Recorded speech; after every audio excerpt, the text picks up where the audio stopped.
Okay, so let's unpack this. You sent over these really fascinating and, frankly, pretty gruesome historical writings about something called the Brazen Bull. Hmm. Our mission today really is to dive into these sources, try and understand what this, well, legendary instrument of torture was all about. Yeah, definitely. We've got descriptions of how it supposedly looked, how it worked, accounts from historians, poets. And that debate, too, right, whether it was even, real. Exactly. So separating fact from maybe legend. Right. So the basic picture from the sources, Yeah. it's this hollow bronze statue, a bull. Big enough for a person, with a door, apparently, to lock them inside. Just imagine crafting that back then, the scale of it. And then the really horrific part, lighting a fire underneath. To slowly roast the victim inside. The sheer cruelty is hard to grasp. And it gets weirder, doesn't it? The design details they mentioned. Oh, yeah. This is where it gets, like, almost diabolical. The head of the bull supposedly had tubes, pipes, some kind of mechanism. To do what? Make the scream sound like. Like the bellowing of a bull, that's what they claim. The inventor, this guy Phalaris, is even quoted calling the sounds tender and melodious. That's deeply unsettling. And didn't some accounts mention other things?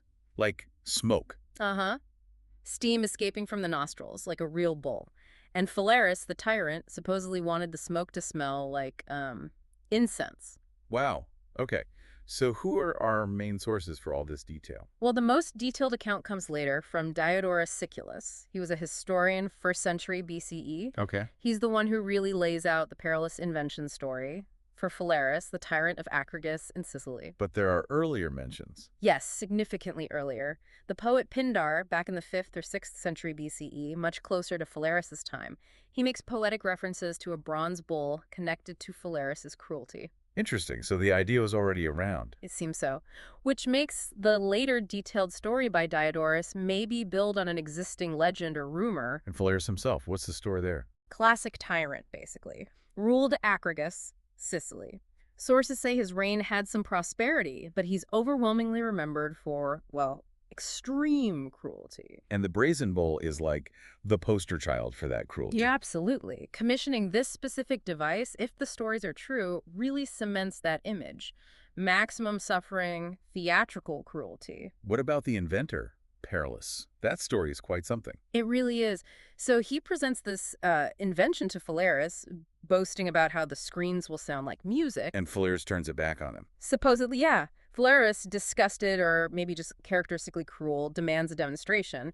Perilous gets inside to show how it works. Oh, no. And Phalaris locks him in and lights the fire. Accounts differ on whether Perilous actually died in the bull or if Phalaris had him taken out just before death and thrown off a cliff. Either way, the inventor becoming the first victim. It's a powerful, almost cautionary tale. Definitely has that ironic twist, whether it's historically precise or not. Then later, you mentioned Christian sources picked up the idea. Yeah, some later accounts, particularly in martyrologies, claim the Romans used the brazen bull or something like it to execute early Christians. Saint Eustace, Saint Antipas are sometimes mentioned. But the historical accuracy there is questionable. It's less certain. It could be later writers using a known horrific symbol of the bull to emphasize the suffering of the martyrs, borrowing from the existing Phalaris legend. Right. Which brings us to the big question. Was any of this real? And that's the core of the scholarly debate. There's a distinct lack of archaeological evidence. You'd expect something from such a unique, large bronze object. Nothing's ever been found. Not a shred that definitively points to the Brazen Bull. Plus, some of the details, the sound-transforming pipes, the incense smoke, they sound a bit, well, fantastical. More like propaganda, to make tyrants look as bad as possible. That's a strong possibility. It might be a potent symbol of tyranny and cruelty that took on a life of its own, exaggerated over time. A cautionary tale about absolute power. Ethically speaking, though, just the concept is horrifying. Utterly. Roasting someone alive is brutal enough, but adding that layer of turning screens into music, it represents a profound disregard for human suffering, even by ancient standards. It really stands out for its elaborate cruelty. Definitely. It taps into some deep fears about pain and dehumanization. And its influence lasted, didn't it? You mentioned Dante. Yeah, it pops up in literature. Dante references it in the Inferno, which helps solidify its place in Western culture as a symbol of torment. You see it in art, too. It's also kind of interesting. The bull is often a symbol of strength, power, even divinity in some cultures. Right, and here it's completely perverted into this instrument of, well, agony and death, a subversion of that symbolism. So, wrapping this up, the Brazen Bull, real device or potent legend. It remains, an enigma. We have these vivid ancient accounts, but the lack of physical proof, the fantastical elements, it leans towards legend or at least heavy embellishment. But the story itself had power.